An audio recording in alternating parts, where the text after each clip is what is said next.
Halo Pak Steve, Halo, halo, halo. Halo Mas, apa kabar Mas? kita mulai aja lah ya. Jadi kalau kalau kita lihat ini di Koran Jakarta Post, ini ada berita di sini Hah? yang bilang bahwa we felt left out. Yasmin Church Congregation rejects unilateral relocation katanya. Jadi kalau di Jakarta Post ini sudah bikin berita begitu di halaman 1 pula. Jadi rasanya kita ingin memberi kesempatan pada kita semua, kalau ada yang ingin tahu tentang apa, bagaimana putusan ini terjadi dan seterusnya, ya disinilah. Oleh karena itu mewakili pengurus dan jemaat GKI Yasmin, malam ini kita ada di IG Live ini. Saya mewakili pengurus dan jemaat GKI Yasmin, dan ada Pak Pendeta Stephen Sulaiman, pendeta GKI, dan malam ini kita mau serahkan Kendali. meja moderator kepada Mas Aan nih. Terima Mas kasih. Aan selaku Jiat dan Gus Durian Jombang. Silakan loh Mas Aan, mulai Iya, aja langsung Mas. Iya, terima kasih Bona dan juga guru saya, teman saya Mas Steve yang saya nggak tahu ya, ini kok punya keberanian double Mas Steve karena banyak teman-teman saya, pendeta-pendeta senior yang sepertinya memilih bergabung dengan kelompok yang pro. Tapi aku tidak ingin Oh begitu ya, Mas Aan. Iya, iya, seperti itu. Saya Jadi sih bukan berani, cuma saya merasa ya saya ikuti aja yang saya rasa benar gitu. oh begitu ya.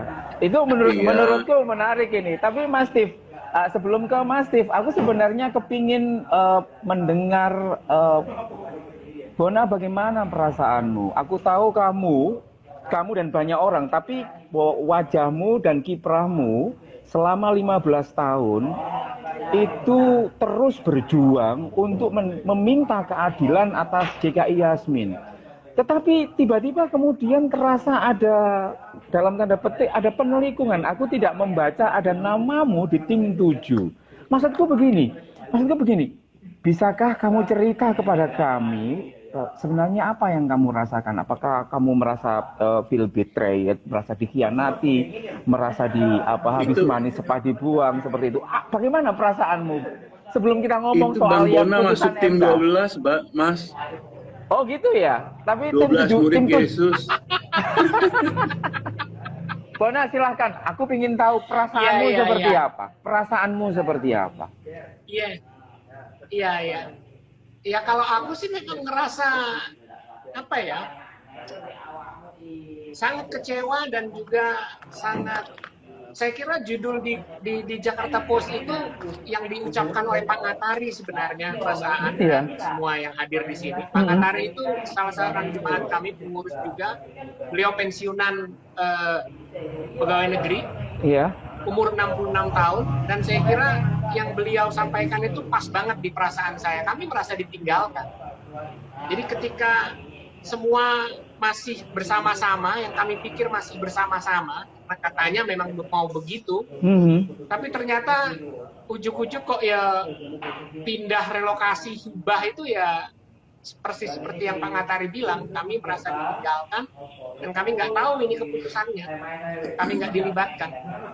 Jadi ini seperti apa? Ada tim sendiri yang itu katakanlah digawangi oleh gereja GKI secara struktural, dan itu memang tidak melibatkan tidak melibatkan dirimu dan teman-teman yang selama ini bekerja sangat keras untuk meminta keadilan, begitu Kak Bon?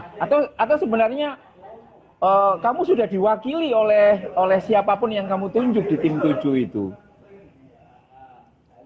Jadi sebenarnya itu janjinya Pak Bima Arya itu kepada kami, kebetulan kepada pengurus yang waktu itu yang ngobrol dengan Pak Bima itu adalah saya dan Pak Jayadi. Jadi waktu itu Pak Bima itu ngomong, Pak Jayadi, Pak Bona, kita akan buat tim 7 nih. Tapi kayaknya demi supaya lancar katanya, gimana kalau Pak Bona dan Pak Jayadi kemudian tidak usah masuk dalam tim 7.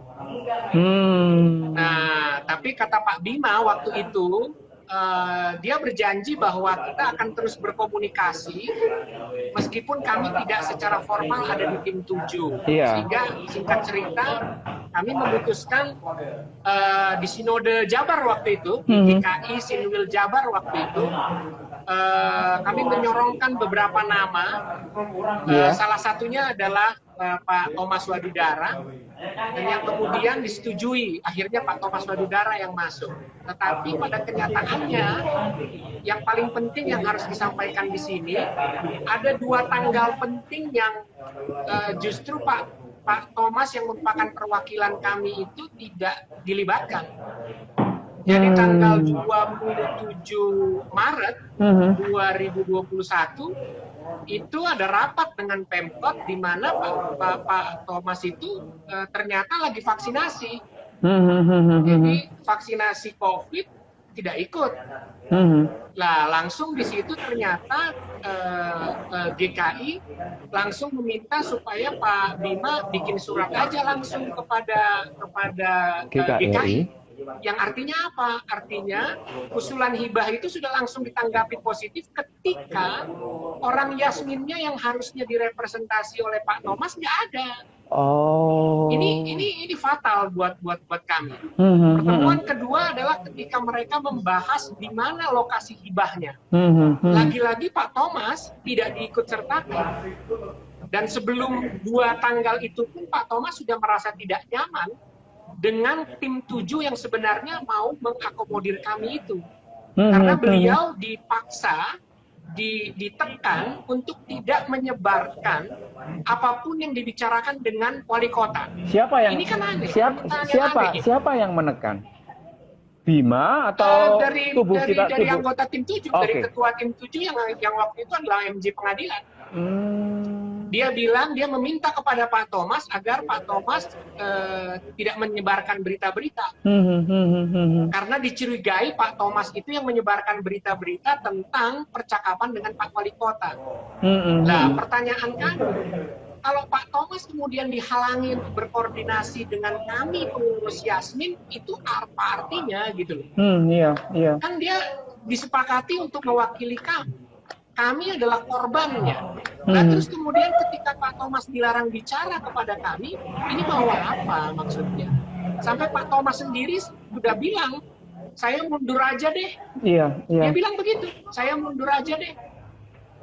Nah, ini kan fatal. Sehingga akhirnya terjadilah seperti apa yang sekarang ini. Karena memang, ya kalau itikadnya baik kan, kalaupun wali kota bilang ada rapat tanggal ini, tanggal itu, kalau Pak Thomasnya lagi vaksinasi, ya ditunggulah sampai Pak Thomasnya ada waktu, kan gitu.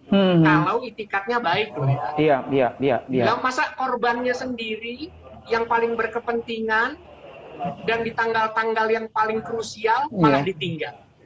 Ini yang saya kira sangat fatal untuk kemudian diklaim sebagai kami sudah setuju. Ya nggak ada persetujuan kami. Iya, Mas Steve, aku tidak tahu ya, tapi dalam skema politik itu sebenarnya awalnya itu kan katakanlah GKI Yasmin itu masih satu suara dengan sinode melawan pemerintah kota Bogor seperti itu. Tetapi last minute kemudian ini terjadi split. Jadi kelompok struktural sendiri, GKI Yasmin sendiri, dan kemudian Pemkot, dan nampaknya Sinode dan Pemkot kemudian satu suara seperti ini. Maksudku bagaimana kemudian sebenarnya apa sih yang sebenarnya terjadi? Saya tidak tahu sejauh mana Mas Steve mengetahui dinamika yang ada di GKI struktural seperti itu. Tetapi apa yang sebenarnya terjadi di dalam GKI itu sendiri? Kalau misalkan kita boleh tahu, kenapa saya mendengar bahwa begini, sudahlah, nggak perlu diterus-teruskan, toh katakanlah yang penting itu adalah kerukunan, kemudian nampaknya banyak teman-teman yang ada di pendeta sana di GKI misalkan tidak terlalu nyaman ketika teman-teman GKI Yasmin terus-terusan itu mendemonstrasikan luka di hadapan istana seperti itu, sehingga ya sudah ini apa tawaran terbaik relokasi ini dan mau diambil. Tapi sebenarnya bagaimana menurut Mas Steve menyangkut situasi yang ada di GKI, kok sampai segitunya, sampai setega itu misalkan tidak melibatkan orang yang sejak awal berjuang dan terdepan. Silakan Mas Steve. Ya, sebetulnya saya tidak bisa berbicara banyak ya, karena saya tidak pernah dilibatkan dalam urusan-urusan internal GKI. Karena saya kan kedudukan saya itu lebih banyak di STFT Jakarta. Iya, ya. iya. Itu yang pertama sekali yang harus diingat. Tapi sebagai anggota sebagai salah seorang anggota atau sebagai seorang pendeta di GKI, saya bisa memberikan pengamatan saya ya terhadap bagaimana sikap GKI sebetulnya, atau dari sudut pandang yang lain ya terhadap Yasmin ya. Ketika saya pertama kali dilibatkan waktu itu bersama Pak Yowas, tahun berapa itu, 2010 kalau nggak salah, kami dipanggil dan pertama kali itu saya bertemu dengan teman-teman Yasmin. Nah, waktu teman-teman Yasmin itu belum datang, kami sudah di briefing oleh teman-teman pengadilan bahwa Yasmin ini begini dan ya intinya Mbak Lelo gitu, dan nggak usah didengerin lah gitu ya. Jadi dari awal saya masuk itu sudah ada sikap seperti itu gitu dari teman-teman pengadilan. Jadi memang sejak itu saya melihat teman-teman pengadilan itu tidak pernah menganggap Yasmin itu penting untuk diurusi. Dan ini terlihat sekali dalam kebaktian Yasmin, tidak pernah ada satu orang pun dari pengadilan yang hadir. Entah itu kebaktian di Bogor, entah itu kebaktian di Jakarta, itu nggak pernah ada perwakilan dari pengadilan. Jadi dari situ kita sudah melihat sikap pengadilan ya. Dan sikap itu juga saya pikir tercermin dalam sikap sinode ya, Sinwil GKI juga tampaknya bersikap demikian ya, karena setiap kali kita bicara mau menyinggung soal Yasmin, sikapnya adalah udah nggak usah dibicarakan gitu. Ya. Jadi sampai sinode pun artinya ini apa ya namanya? Bukan tingkat tertinggi sih ya. Karena GKI kan tidak melihat itu sebagai struktur gitu ya. Tapi dalam lingkup yang paling luas, seluruh GKI pun tidak mau mengurusi Yasmin gitu. Itu yang saya tangkap ya. Itu yang saya tangkap. Ketua sinode berganti-ganti sampai berapa ya, 3 kali ya. Sama waktu Pak Royandi saya bicara, kita pernah bicara, itu tanggapannya lebih ke arah negatif. Waktu itu siapa lagi? 4 ya waktu itu ya. Sempat Pak Robert Setio ya. Nah itu juga nggak ada apa-apa. Lalu sempat Arlianus La Rosa juga seperti itu sikapnya. Menganggap Yasmin ini bukan bagian penting, nggak perlu diurusin. Sampai ketua sinode yang terakhir, yang sekarang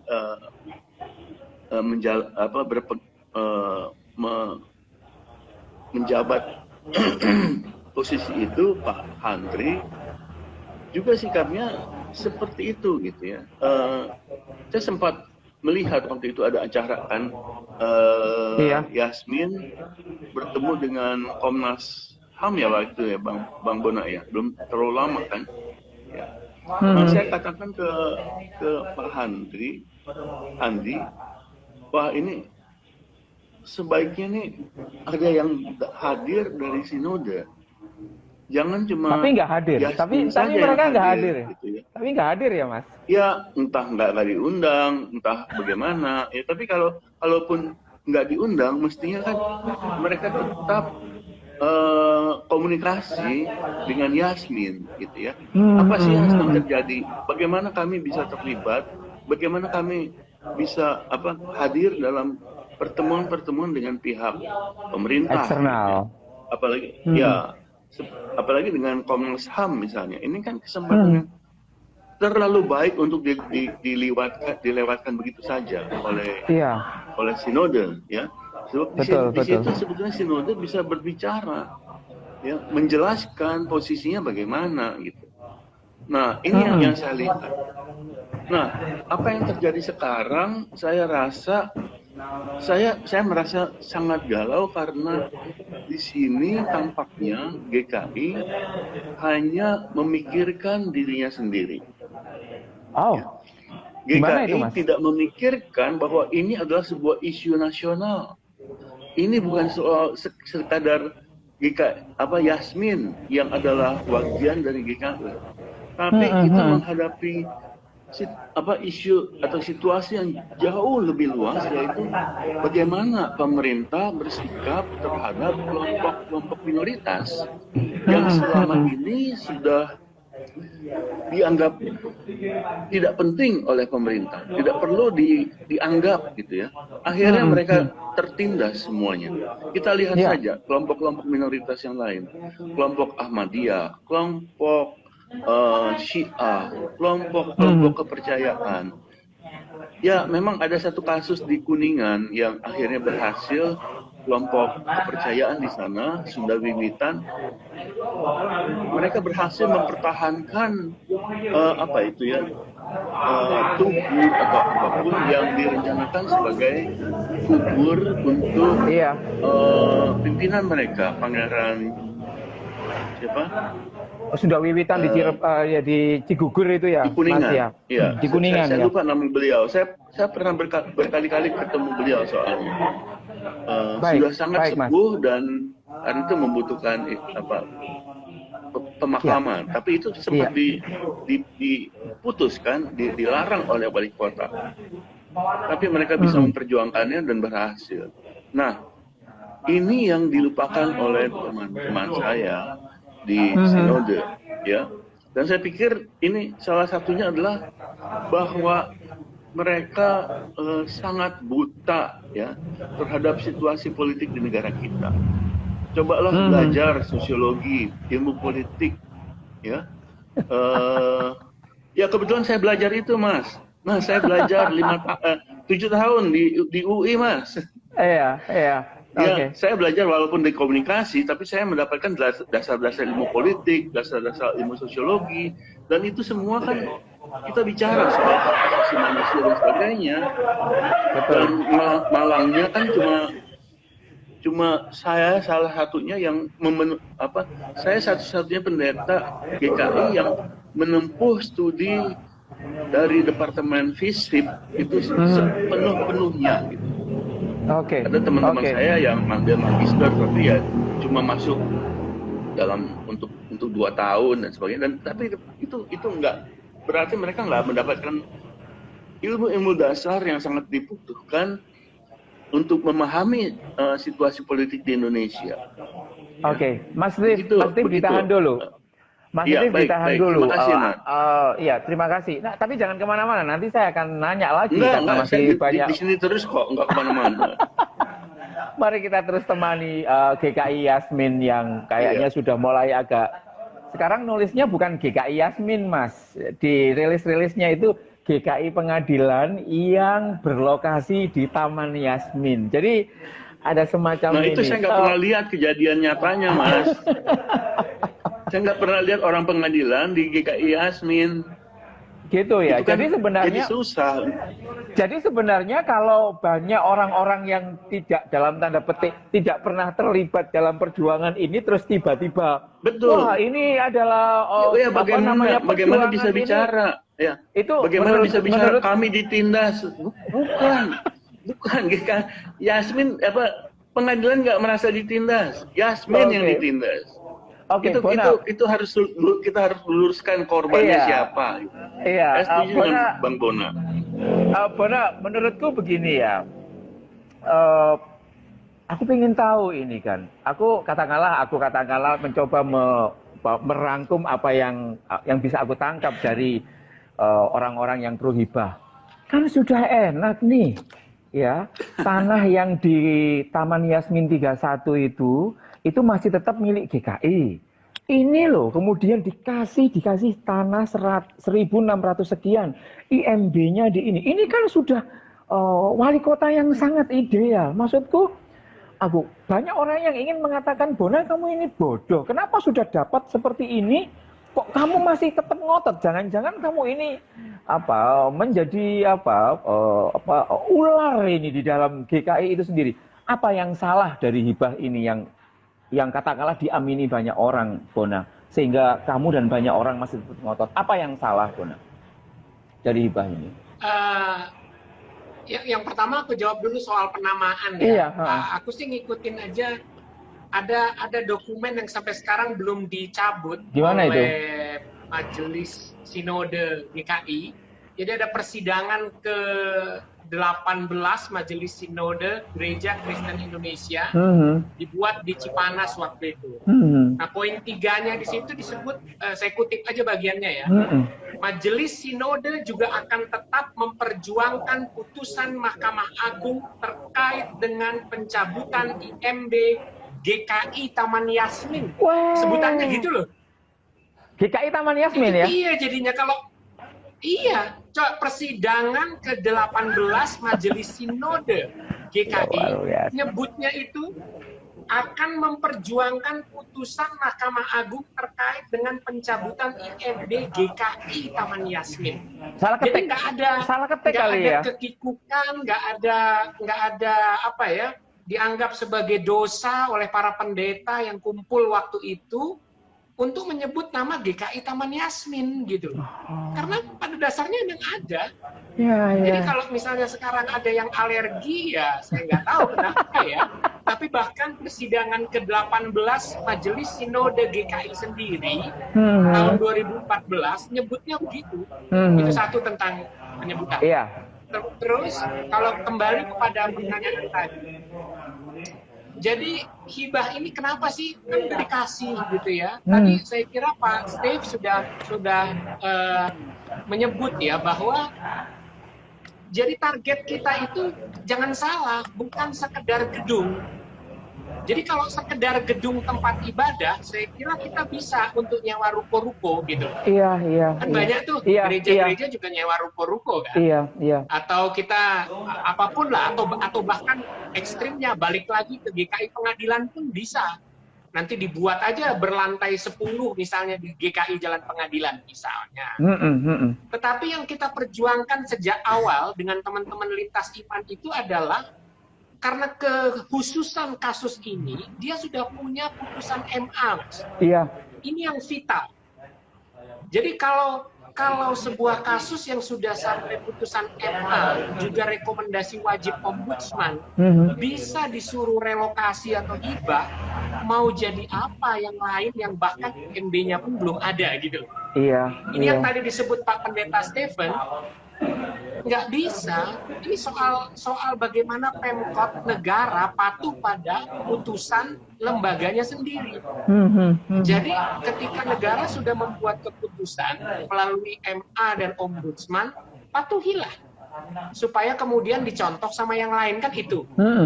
Jadi proyek bersama teman-teman lintas imannya itu dalam konteks itu. Bukan sekedar dapetin gedung. Karena kalau sekedar dapetin gedung, jadi seolah-olah benar. Ya udah kan dapat hibah. Tetapi kalau kita menukik lebih dalam lagi, kalau tadi kan prinsipil kalau menukik lebih dalam lagi, saya cuma bertanya ya, kalau dari sisi Pemkot dan negara, ya, bayangkan kalau hibah itu kan tanah gratisan ya Mas, dan teman-teman yang hadir di sini. Tanah gratisan yang sebenarnya status tanahnya juga belum tahu kita tanah siapa itu. Kemudian secara gratisan dikasih kepada institusi yang bukan termasuk fakir miskin. Kalau dalam Undang-Undang Dasar kita kan ada ya, fakir miskin dan anak terlantar pasal 34 UUD 45 itu kan bilang ya bahwa fakir miskin dan anak-anak terlantar dipelihara oleh negara. Iya. Mungkin ini kasusnya fakir miskin dan anak-anak terlantar, bukan Gereja Kristen Indonesia dan anak-anak terlantar dipelihara oleh negara. Jadi ini harus hati-hati. Masa negara memberikan tanah gratisan pada institusi yang sebenarnya punya tanah sendiri. Apa tidak lebih baik dipakai untuk teman-teman kita, saudara-saudara kita yang memang membutuhkan? Dibuat rumah susun gratis misalnya untuk masyarakat Kota Bogor. Jadi dari sisi ketidakadilan penggunaan budget negara, saya kira sebagai warga negara kita harus kritis. Bagaimana mungkin negara memberikan gratisan hal seperti itu? Lalu kalau dari sisi GKI-nya sendiri, ini juga jadi pertanyaan. Ya masa sih GKI gitu loh mau menadahkan tangan untuk menerima tanah gratisan? Saya kira GKI juga harus mengakui bahwa misalnya kantor sinode aja ada di daerah yang mentereng ya, di daerah Tangerang sana. Dan saya kira tanah yang digratis-gratisin sama Pemkot itu nilainya jauh lebih rendah daripada tanah yang ada di kantor sinode. Saya merasa bahwa seharusnya kita juga punya rasa rasa kepekaan itu tadi. Iya. Masa kita punya tanah, lalu kita masih menadahkan tanah, ayo dong, berikanlah saya tanah gratisan, lalu dengan bangga bilang, tadinya saya punya tanah 1 di Kafling 31, sekarang punya 2. Apa yang nggak ada rasa terusik ketidakadilan dan rasa empati kepada yang bahkan punya tanah pun nggak punya gitu loh. Ini yang saya kira harus menjadi pertanyaan-pertanyaan. Belum lagi hal-hal yang berhubungan dengan hukum. Kesepakatan hibah tanah tadi melanggar yang pertama PBM nomor 9 dan /8 tahun 2006, melanggar Kitab Undang-Undang Hukum Perdata tentang syarat-syarat sahnya sebuah perjanjian, dan juga melanggar Kitab Undang-Undang Hukum Pidana pasal 227. Yang paling penting yang kita perhatikan pasal 1320 Kitab Undang-Undang Hukum Perdata. Di situ dikatakan memang semua orang bebas untuk bersepakat. Iya. Pak Bima selalu bilang, ya kan kita sudah bersepakat. Ya memang semua bisa bersepakat.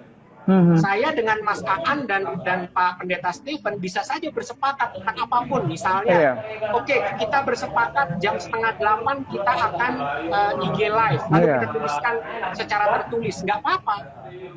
Tapi coba bayangkan Mas, kalau kemudian kita bikin kesepakatan untuk mulai besok kita ngemplang pajak. Kira-kira kesepakatan seperti itu diterima atau kita akan berurusan dengan yang berwajib? Karena syarat sahnya perjanjian adalah dia tidak boleh bertentangan dengan hukum. Dia tidak boleh bertentangan dengan undang-undang. Dan putusan Mahkamah Agung yang sudah berkekuatan hukum tetap itu sama dengan hukum dan sama dengan undang-undang. Jadi ketika kesepakatan antara Pak Bima dengan Majelis Jemaat GKI Pengadilan dibuat, itu nggak sah secara hukum. Dan yang bilang itu bukan saya, yang bilang itu bukan Ibu Maria Tari Jemaat GKI Yasmin, bukan. Yang bilang itu bukan Ibu Doriana Jemaat GKI Yasmin, bukan. Yang bilang seperti itu adalah Kitab Undang-Undang Hukum Perdata Indonesia pasal 1320. Jadi dari situ kita tahu bahwa sangat bermasalah kesepakatan hibah tanah itu.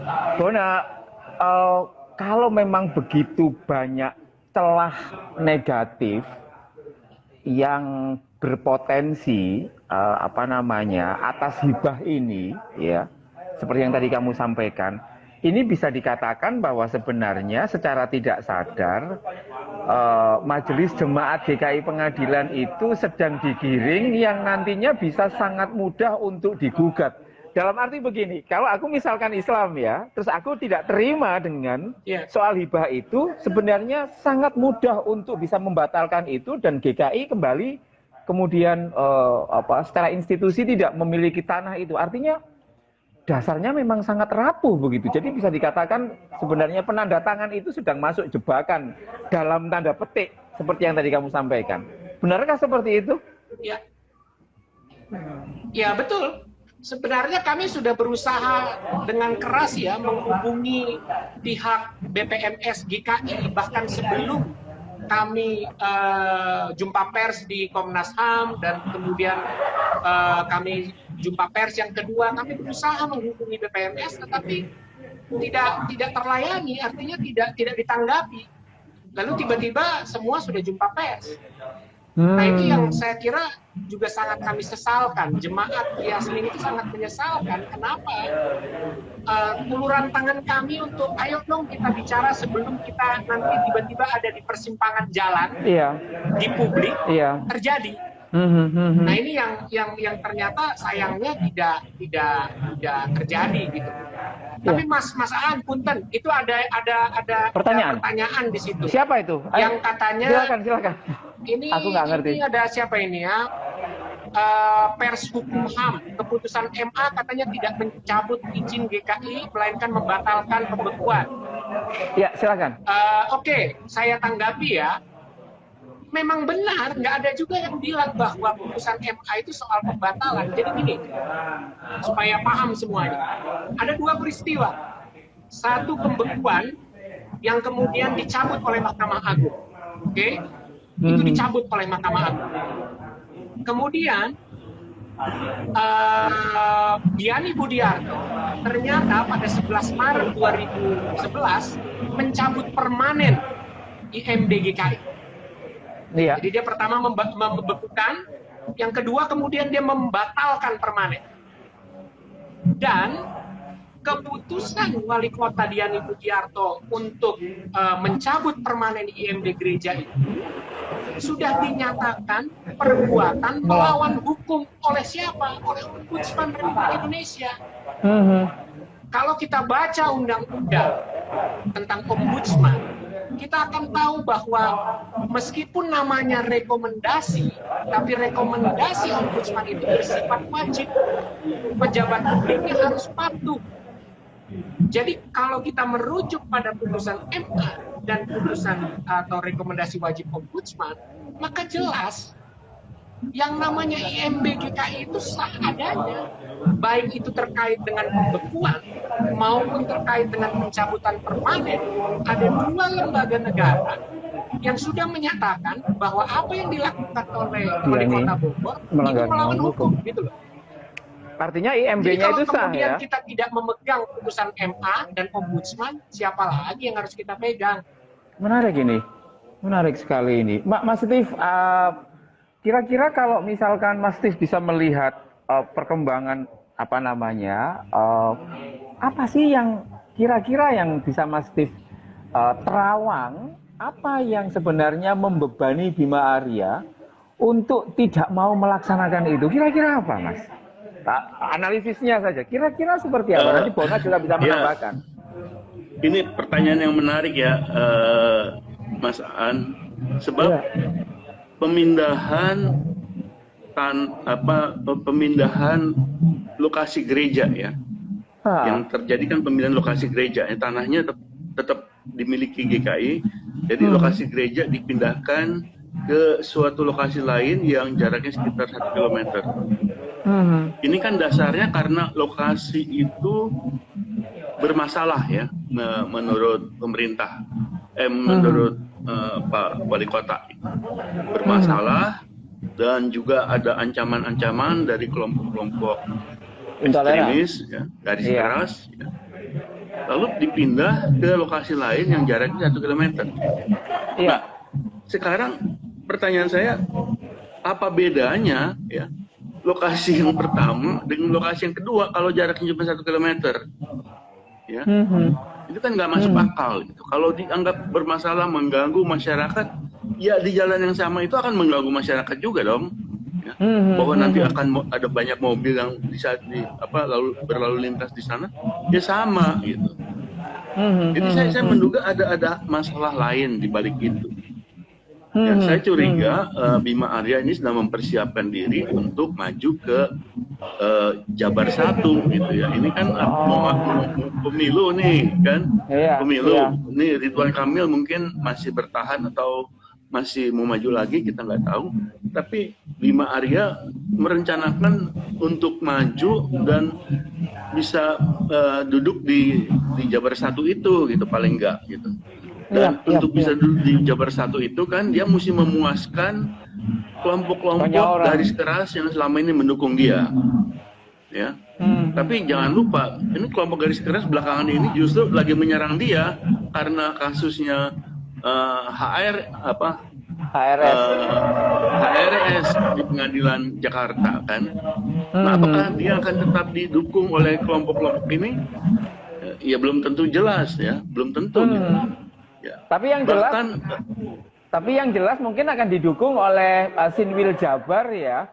Karena kan Sinwil Jabar sekarang sangat ini ya. Gimana Pon?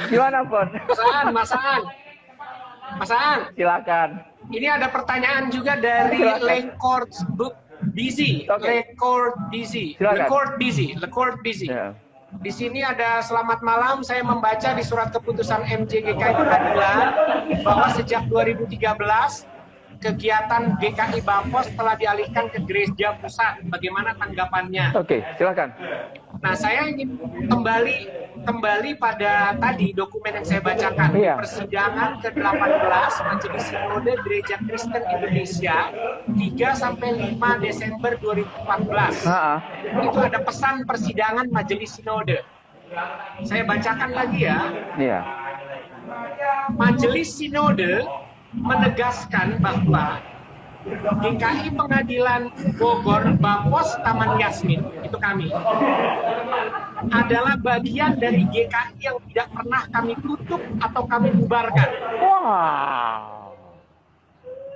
Dan eksistensinya tetap dan akan terus kami pertahankan. Coba bayangkan, kata-katanya begitu dahsyat ya. Dahsyat itu, sebelum dapat tanah ya. Dinyatakan pada 2014, tidak pernah kami tutup, kata Majelis Sinode, atau tidak pernah kami bubarkan, dan eksistensinya tetap dan akan terus kami pertahankan. Bang Bona. Jadi kalau kemudian ada MJ Pengadilan yang merasa bisa, pokoknya Yasmin harus sudah tidak ada dan kembali ke pengadilan, saya meminta dengan sangat teman-teman Majelis Jemaat GKI Pengadilan untuk merujuk pada persidangan ke-18 Majelis Sinode GKI 2014. Di situ jelas dikatakan tidak pernah kami tutup, tidak pernah kami bubarkan, dan eksistensinya tetap dan akan terus kami pertahankan. Demikian. Romantis ya, sekali. Bang Bona, silakan. Mas Aan.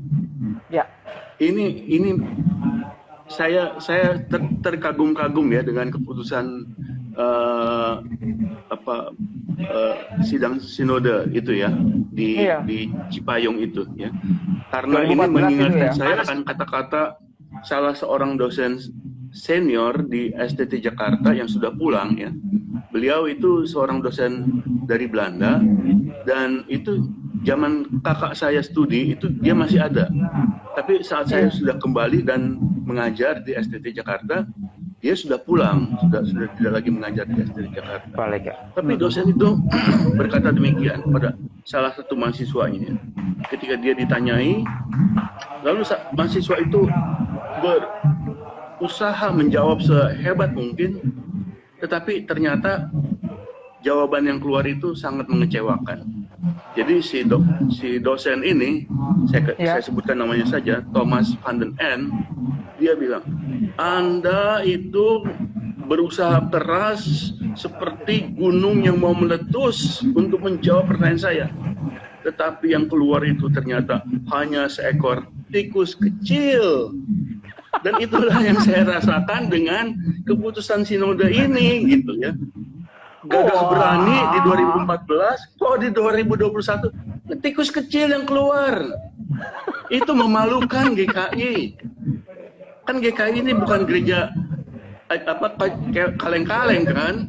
Oh iya itu siapa namanya? Yap Kita pernah punya tokoh yang hebat, Yap Thiam Hien di GKI. Siapa yang nggak kenal Yap Thiam Hien? Orang di PPKI juga seperti itu. Menurut saya ini menarik. Bona, ini nggak tahu ini waktunya mau 1 jam atau lebih. Tapi begini, ini ngomong soal kedepannya ini. Nanti kalau Mas, kalau sampai putus 1 jam, kita sambung 30 menit lah kalau bersedia. Iya. Kalau bersedia. Iya. Menurutku, aku cuma khawatir nanti kalau tiba-tiba putus, lalu nggak terekam dan lain sebagainya. Tapi udah direkam ya. Nah, jadi para yang sudah gabung, kalau nanti putus 1 jam, kita tambah 30 menit, gabung lagi ya, nanti kalau sampai begitu. Oke. Ini menurutku menjadi menarik bahwa kalau menurut Mas Steve, gelegarnya saja yang besar, tapi sebenarnya yang keluar adalah sangat kecil. Bona, aku tidak mengetahui apa kalau ada pertanyaan-pertanyaan. Jadi minta tolong kalau misalkan ada pertanyaan dari viewer, karena aku buka. Ini ada nih, ya, ada nih Mas. Silakan. Ada nih Mas. Silakan. Ada akun Ariel Susanto. Apakah Pak Pendeta? Iya, kayaknya iya itu. Iya. Gimana ya, itu? Di Surabaya, Mas. Iya atau bukan ya? Iya. Siapapun dia lah. Atau siapapun beliau, oke lah ya. Yeah. Siapapun beliau. Maka beliau bilang di lokasi baru ada rekomendasi FKUB dan sudah ada izin berupa tanda tangan dari warga sekitar.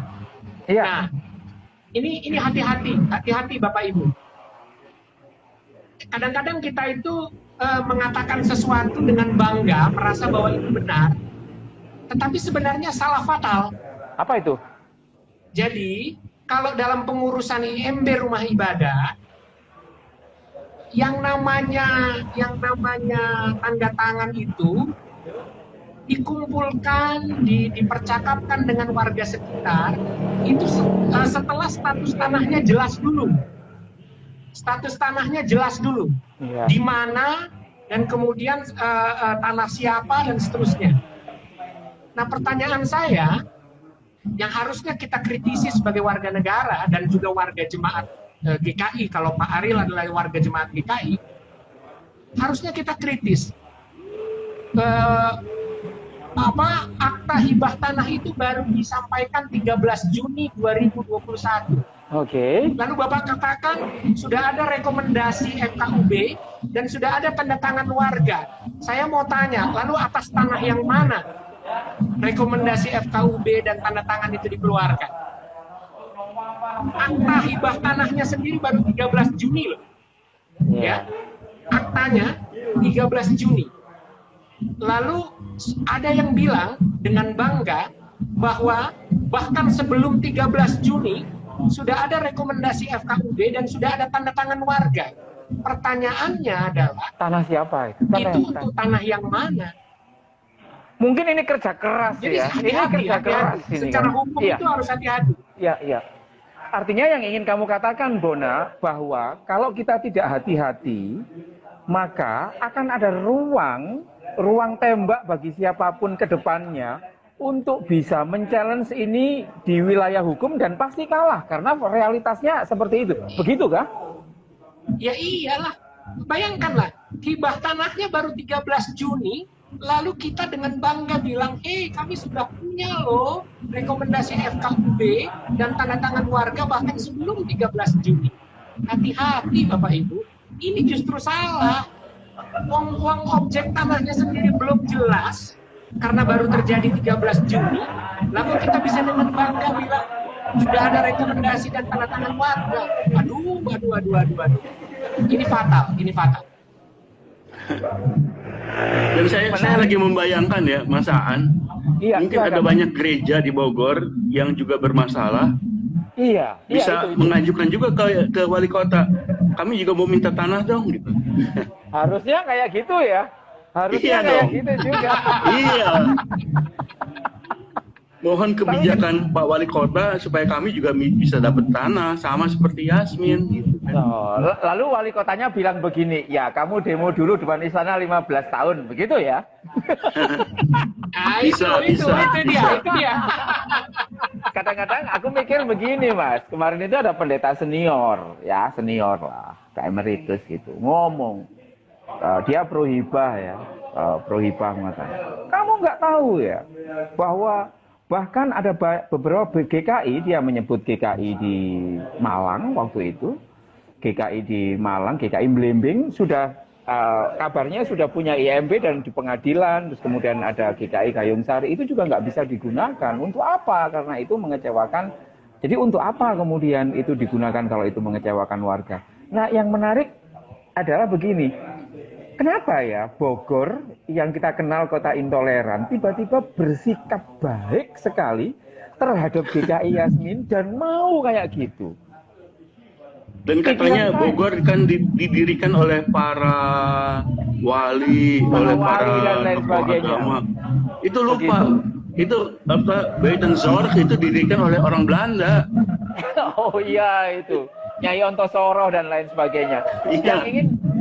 Yang ingin saya tanyakan Mas Tim, sebenarnya kalau tadi Bona bilang dengan sangat meyakinkan tentang pentingnya kehati-hatian, jangan mau. Jadi kan begini, kalau ada barang murah, kelihatan bagus, tiba-tiba barangnya itu kok terlihat murah, itu kan biasanya orang akan berlomba-lomba beli.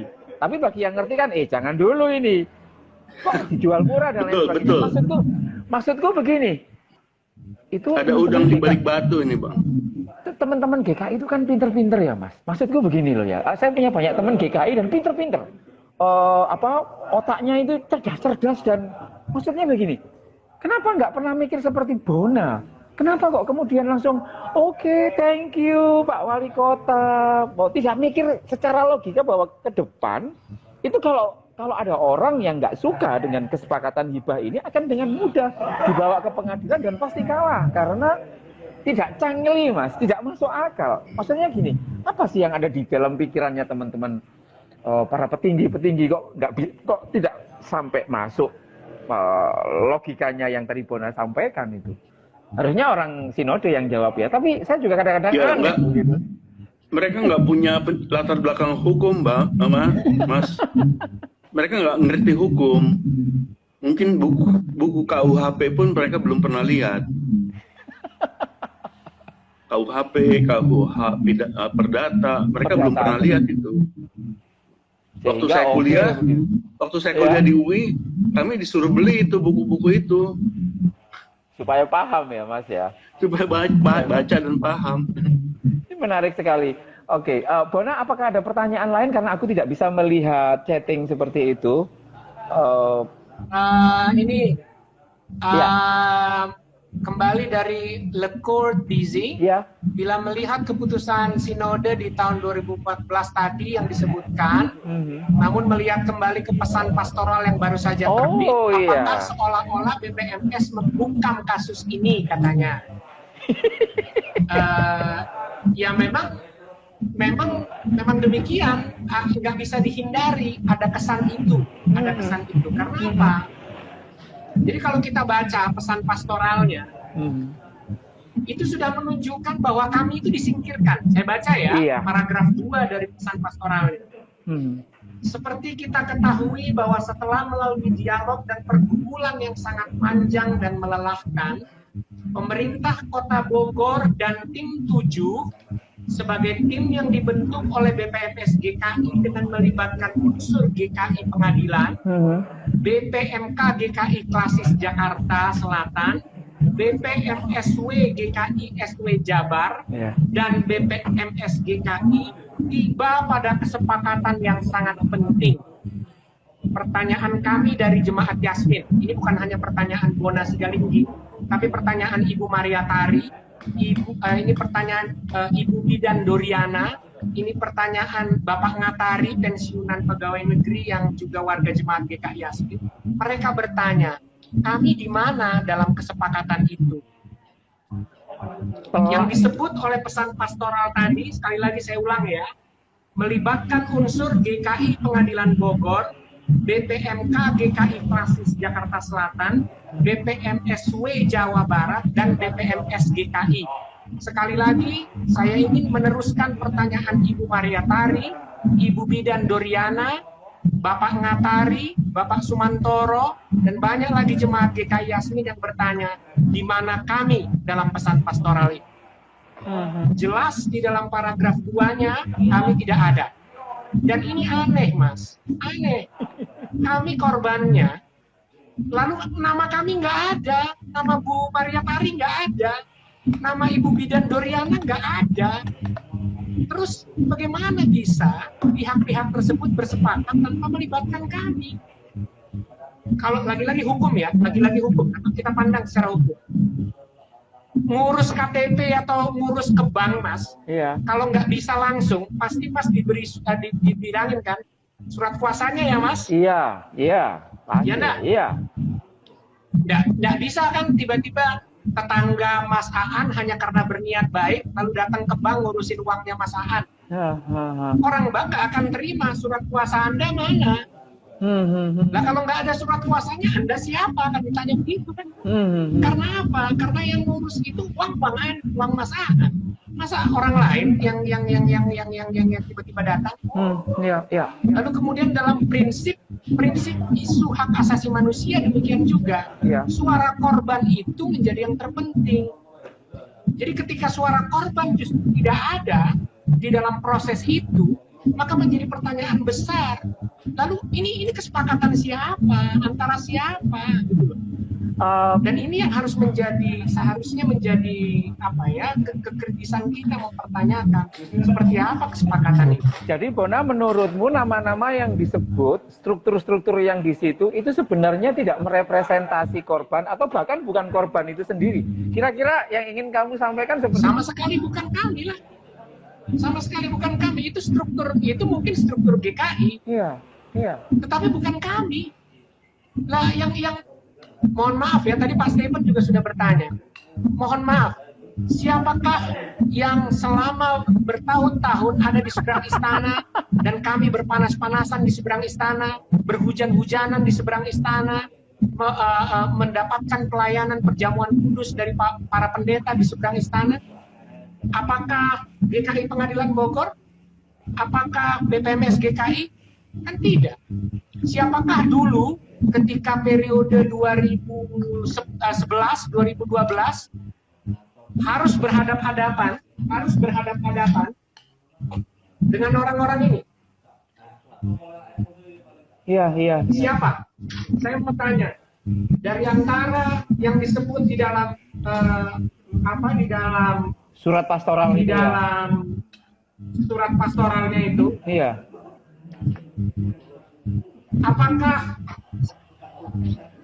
Apakah mereka yang menghadapi orang-orang ini? Setiap minggu pagi, Mas Aan dan teman-teman yang lain, setiap minggu pagi, orang-orang ini selalu hadir di Taman Yasmin, datang dari Cianjur sekali lagi. Lalu setiap minggu pagi, kami dihadang oleh orang-orang ini. Saya mau tekankan dan saya mau ingatkan, yang menghadapi orang-orang ini setiap minggu pagi, sekali lagi, setiap minggu pagi dari 2010 sampai 2011-2012, yang menghadapi orang-orang ini adalah Ibu Mariatari, yang sampai pingsan bahkan dalam satu kesempatan. Ibu Mariatari, saya ingat banget, pingsan beliau gara-gara semua tekanan yang beliau alami. Ibu Bidan Doriana, Pak Sumantoro, Pak Ngatari.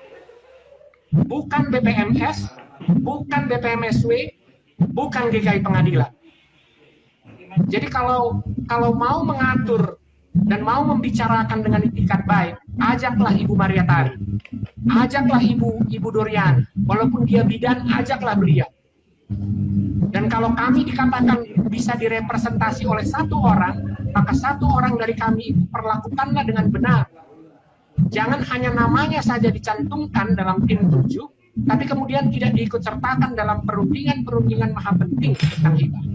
Itu yang saya mau bilang. ajaklah Ibu Didan Dorian, ajaklah Ibu Maria Tari, karena mereka yang menghadapi orang-orang itu. Supaya BPMS tahu bagaimana melelahkannya menghadapi orang-orang kayak gini. Bagaimana menakutkannya menghadapi orang-orang seperti ini. Supaya BPMS punya pengalaman. Ibu Maria Tari sampai pingsan menghadapi orang-orang ini. Kenapa Ibu Maria Tari nggak diajak berunding?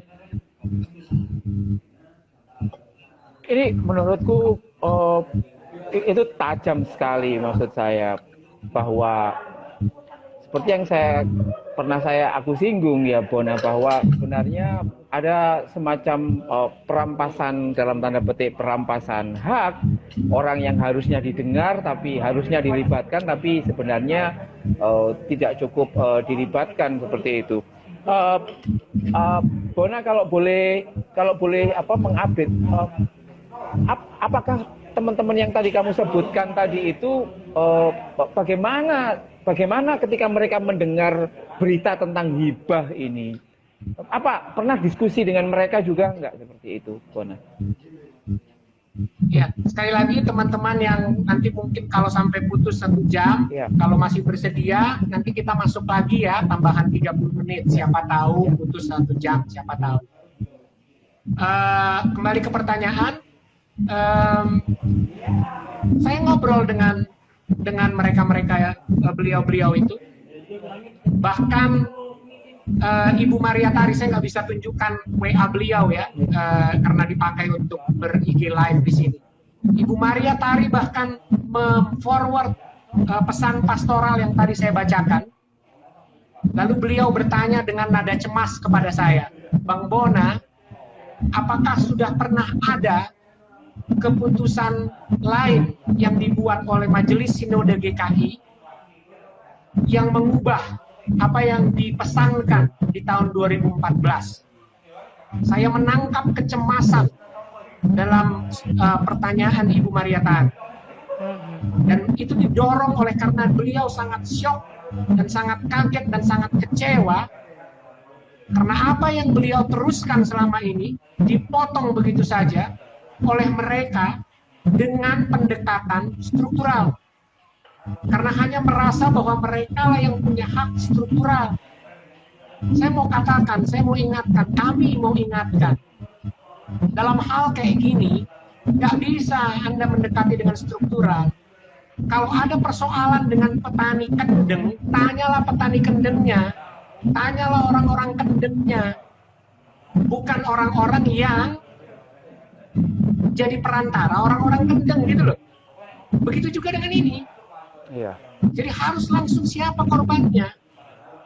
Dan lagi, Bapak Ibu sekalian, jangan lupa, kasus GKI Yasmin sekali lagi kami ingatkan, sudah ada putusan Mahkamah Agung dan rekomendasi wajib Ombudsman.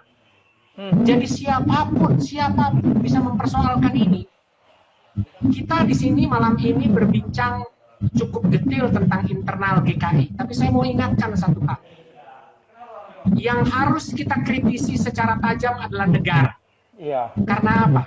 Karena sebenarnya yang lalai dan yang bertanggung jawab atas semua kekacauan ini ya negara. Coba dia langsung laksanakan putusan MA ketika masih pembekuan. Nggak akan begini kan? Coba dia laksanakan putusan dari Ombudsman Republik Indonesia. Nggak akan jadi begini. Tapi karena negara gagal, maka jadinya berlarut-larut dan diperparah dengan negara masuk menginfiltrasi gereja dan lobby-lobby di dalam dengan elit-elit gereja, dan akhirnya makin kacau seperti ini. Poin saya, Mas Aan dan kita semua, siapapun bisa mempersoalkan kasus Yasmin karena dia sudah ada putusan publiknya. Itu kenapa teman-teman lintas iman bisa ikutan berjuang bersama. Padahal mereka bukan, jangankan anggota GKI, Kristen juga bukan. Iya kan? Iya. Tapi kenapa mereka ikut berserta berjuang? Mereka punya legal standing. Kenapa? Sebagai pihak warga negara yang merasa concern bahwa satu waktu nanti bisa saja mereka yang mengalami semua ketidakpastian hukum ini. Kenapa teman-teman itu bergabung semua? Karena mereka concern satu waktu nanti bisa mereka yang mengalami kegalauan hukum ini gara-gara negara gagal menegakkan. Jadi jangan bilang di bawah ini ada juga komentar. Saya kira lagi-lagi Pendeta Ariel Susanto. Seingat saya beliau pernah khotbah di GKI Yasmin juga. Tapi saya nggak tahu. Waktu itu mungkin beliau merasa semua baik-baik saja, tetapi ketika ada sabda dari BPNS maka semua tidak baik-baik saja. Tapi saya mau ingatkan bahwa siapapun bisa mempersoalkan kasus Yasmin ini, siapapun, warga negara Republik Indonesia. Karena apa? Karena sudah ada putusan publik yang dibuat atas kasus ini. Menarik sekali ini, Mas Steve.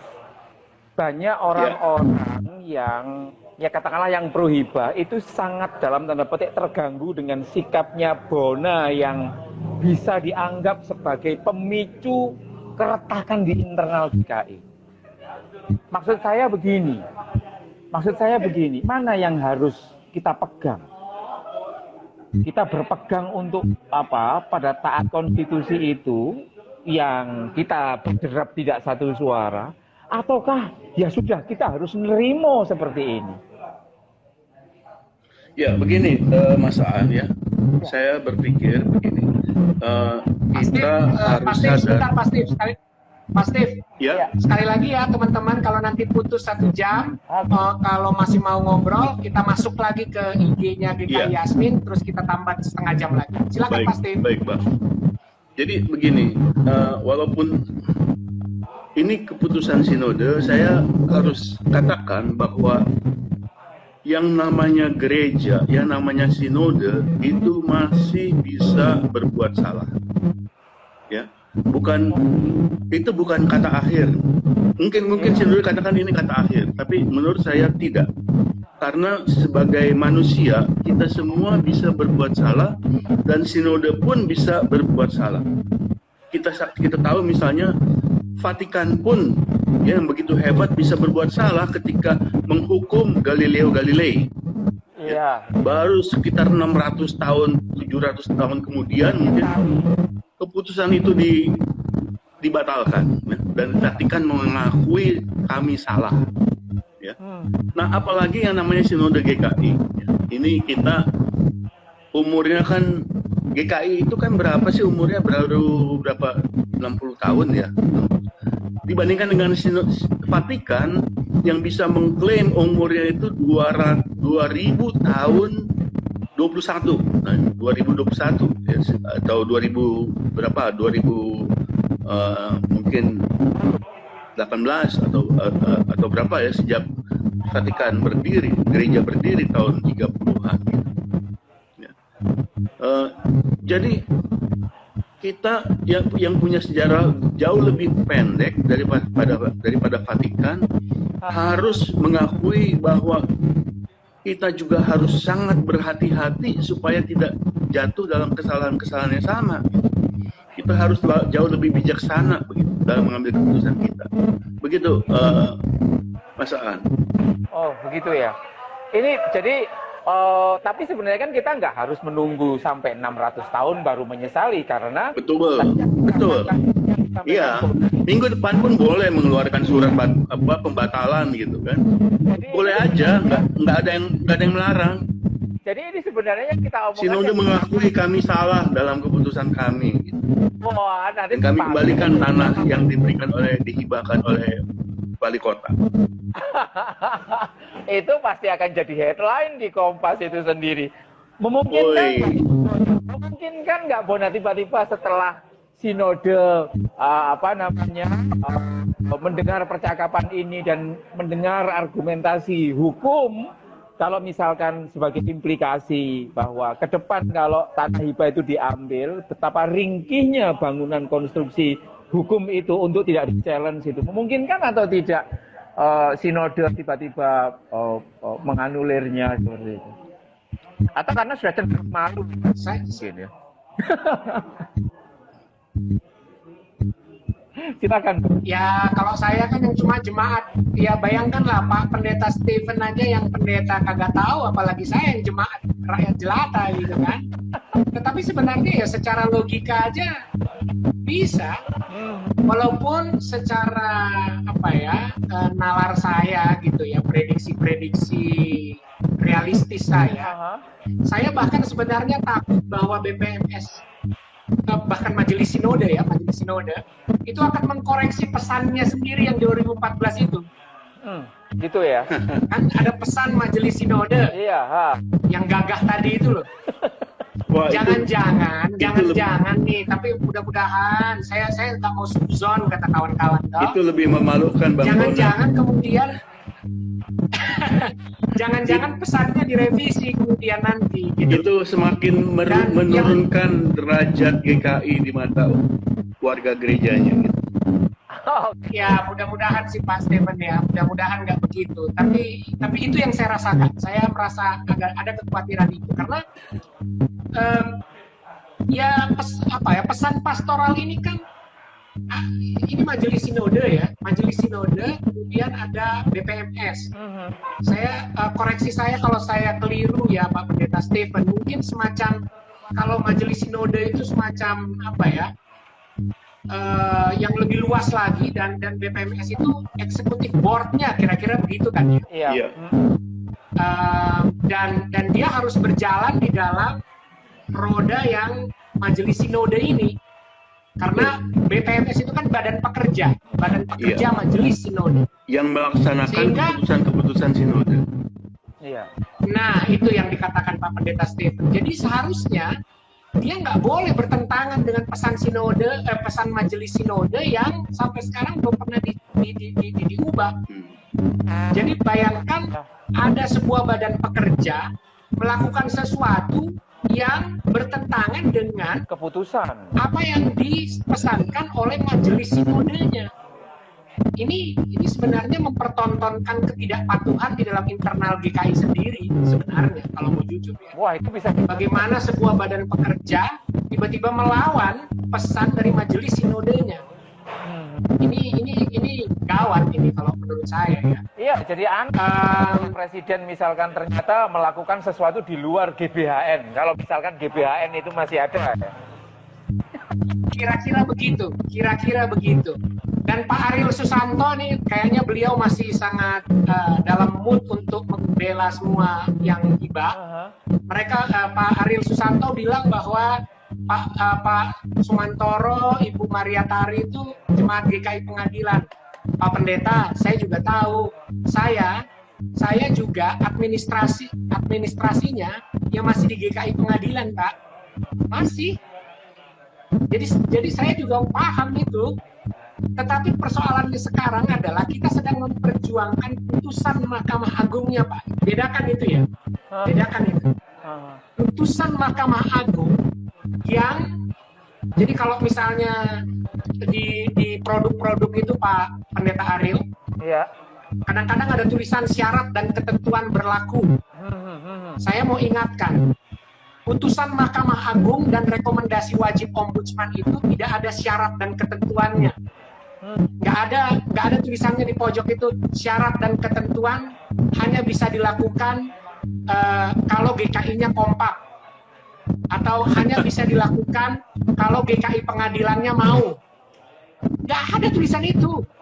Cobalah balik putusan MA-nya, balik rekomendasi wajib ombudsman-nya, pasti nggak ada tulisan syarat dan ketentuan berlaku. Hanya bisa dijalankan kalau majelis jemaat GKI pengadilan bersedia. Nggak ada, Pak. Putusan MA berlaku ya begitu aja. Rekomendasi wajib ombudsman berlaku ya begitu aja. Dan itu harus dijalankan. Mau gimana pun kondisi GKI, Pak Bima Arya dan semua wali kota Bogor setelah Pak Bima Arya sekalipun punya kewajiban hukum untuk melaksanakan putusan MA dan rekomendasi wajib ombudsman. Artinya, artinya bahwa hibah ini dalam tanda petik sudah dilakukan itu tidak serta-merta bisa menggugurkan kewajiban pihak-pihak yang diperintahkan oleh Mahkamah Agung dan ORI tadi itu untuk bisa lolos, tidak melakukan putusan itu. Begitu, Bona ya? ya benar. Yang tadi, yang saya bayangkan, kita bertiga nih bisa saja bikin kesepakatan apapun, tapi kita bertiga akan berurusan dengan hukum. Kalau kita bikin kesepakatan ngemplang pajak sejak besok gitu. Iya, menarik itu. Tapi yang Karena melawan hukum, karena melanggar hukum. aku tidak tahu ya, pertanyaannya siapa itu tadi, Ariel atau Pendeta Ariel. Mungkin yang ia katakan begini. Kan kalian ini kan anggotanya GKI Pengadilan, dan struktur di GKI Pengadilan sudah mengambil keputusan, harusnya Yuyu yang jemaat ini harus taat dong, taat sama gembala dong, seperti itu. Kalau kamu ber-GKI ya harusnya taat aturan. Tapi kadang-kadang aku mikir, kalau mau taat aturan harusnya dieksekusi ya Mahkamah Agung itu. Tapi kira-kira kok ini Pak? Enggak. Mungkin yang dimaksudkan begitu ya. Apa yang dimaksudkan oleh Mas Ariel Susanto ini atau Pendeta Ariel Susanto itu bukan GKI Pengadilan dan yang lain. Harusnya kalau GKI Pengadilan mengatakan harus ke utara, semuanya orang tanpa reserve harus ikut, meskipun ini katakanlah tidak melibatkan kalian terlebih dahulu. Gimana Bona atau Mas Steve? Ya, ini kalau dari saya ya Mas, sekali lagi undangan saya, pertanyaan saya, ya kalau memang merasa gembalanya kami, tadi ya saya meminjam istilah Mas Aan sendiri, ya waktu itu datang gitu loh, waktu ngadepin orang-orang ini ada dong di lapangan. Mana gembala kami? Saya mau tanya, gembala kami ketika kami menghadapi orang-orang ini, ketika Ibu Maria Tari pingsan di jalan gara-gara menghadapi orang-orang ini, mana yang katanya gembala kami itu? Harus saya jelaskan bahwa pendeta yang mendampingi kami bahkan bukan GKI Pengadilan. Bang Bona, saya jadi teringat Ya, Pak Pendeta. perumpamaan Yesus ya, yang mengatakan akulah gembala yang baik. Gembala yang baik memberikan nyawanya bagi domba-domba ini. Sedangkan orang upahan yang bukan gembala dan bukan pemilik domba-domba itu sendiri, ketika melihat serigala, meninggalkan domba-domba itu lalu lari, sehingga serigala itu menerkam dan mencerai-beraikan domba-domba itu. Masya Allah. Sekarang kita bisa bertanya pada diri kita, siapa yang jadi gembala yang baik dan siapa orang upahan itu, Bang Bona? Itu sajalah dulu. Kalau saya lihat, gembala yang baik itu selalu hadir di depan istana atau di kebaktian Yasmin untuk menenteramkan, ya, menguatkan domba-dombanya. Tetapi yang orang-orang upahan ini nggak seperti itu, Bang Bona. Mereka cepat-cepat lari menyelamatkan diri. Soal lari dan melayani itu, saya jadi begini, Bona dan juga Mas Steve. Apakah pada waktu itu sinode itu tidak ada perintah khusus kepada misalkan para pendetanya untuk memperkuat pelayanan di GKI Yasmin apapun yang mereka mau? Atau jangan-jangan sinode itu malah mengintimidasi, misalkan, ini aku nggak tahu ya, misalkan kalau ada orang pendeta GKI yang diminta oleh GKI Yasmin untuk memimpin melayani di depan istana, tapi alih-alih mendukung, tapi malah struktur ini malah misalkan mengancam, awas kamu kalau ikut melayani. Sebenarnya seperti apa? Karena saya dengar juga ada beberapa intimidasi, mungkin, aku tidak tahu, tapi sebenarnya bagaimana itu? Ya itu Bang Bona paling bisa menjawab. Pak Pendeta Stephen yang jawab. Oh gitu ya. Oh saya yang jawab, Bang Bona yang jawab. Saya kalau dari sisi saya, Mas Aan, kalau dari sisi saya paling enggak saya cuma bisa memberitahu bahwa ada beberapa pendeta GKI yang kemudian tiba-tiba membatalkan kesediaannya untuk menyampaikan firman Tuhan di ibadah GKI Yasmin. Karena katanya ada approach tertentu yang dilakukan. Nah, di antara pendeta-pendeta itu memang responsnya berbeda-beda ya. Ada yang kemudian menuruti larangan itu, tetapi ada juga pendeta seperti Pak Pendeta Stephen. Saya nggak dapat surat, Pak.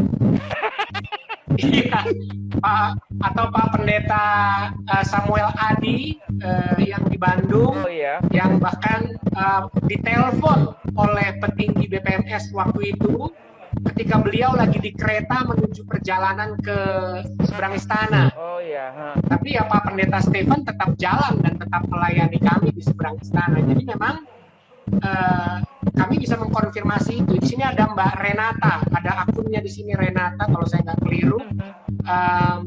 Mbak Reni ini yang selalu berhubungan dengan Bapak Ibu Pendeta, dan ya beliau inilah yang kemudian suka pusing kepala ketika di detik-detik terakhir atau hari-hari terakhir ada pembatalan dari pendeta GKI yang merasa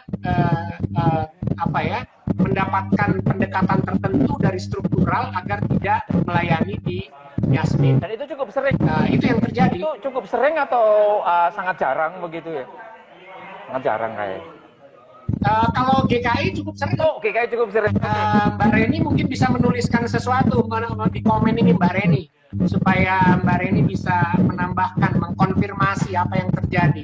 Kalau Mbak Reni bisa, silahkan tulis di komen itu apa yang terjadi, bagaimana banyak pendeta GKI yang membatalkan, apalagi pada masa-masa lalu ya. Saya tidak bicara yang sekarang, saya belum tahu kalau yang sekarang.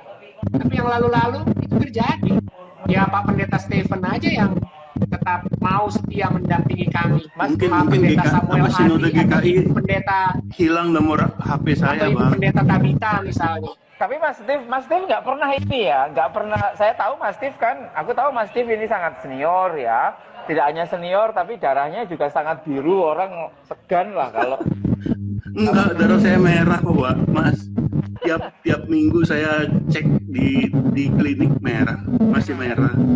Tapi misalkan, nggak pernah ya, Mas Steve. Tentu tidak ditegur, tetapi misalkan di satu kali saya dapat surat Mas Aan, tapi suratnya undangan dari HKBP Philadelphia, ya saya layani kan.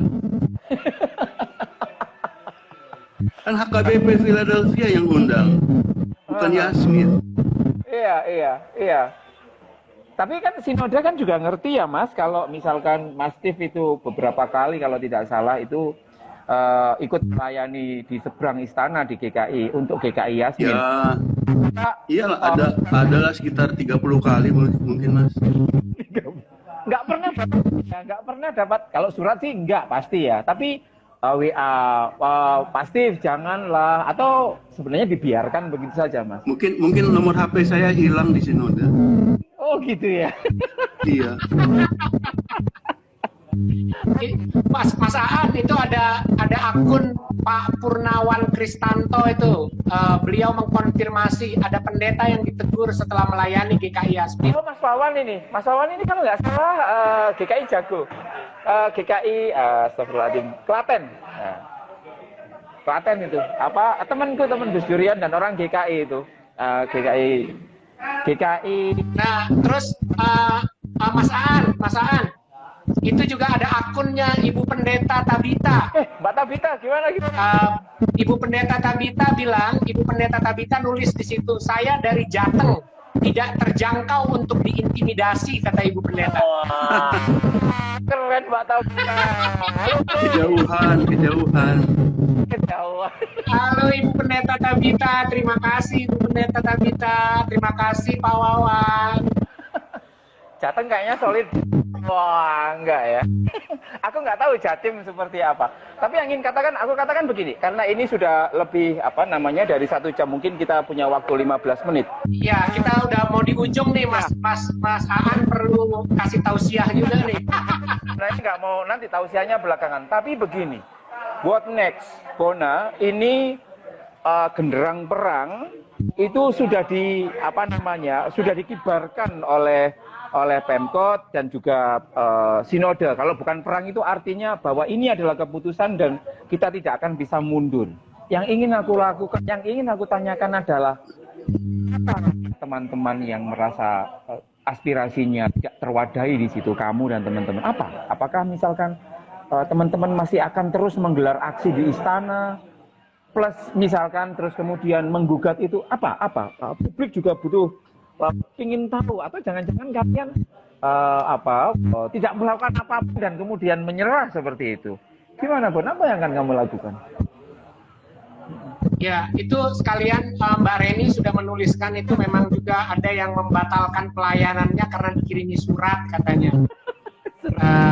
Itu konfirmasi juga ya bahwa Mbak Reni sudah menjawab itu tadi. Nah, pertanyaan tadi, ya kami masih di internal kami tentu saja di pengurus GKI Yasmin kita terus berkonsolidasi bersama dan kita melakukan pertemuan demi pertemuan dengan pengurus dan jemaat GKI Yasmin tentu saja untuk mengkonsolidasikan dan memutuskan bersama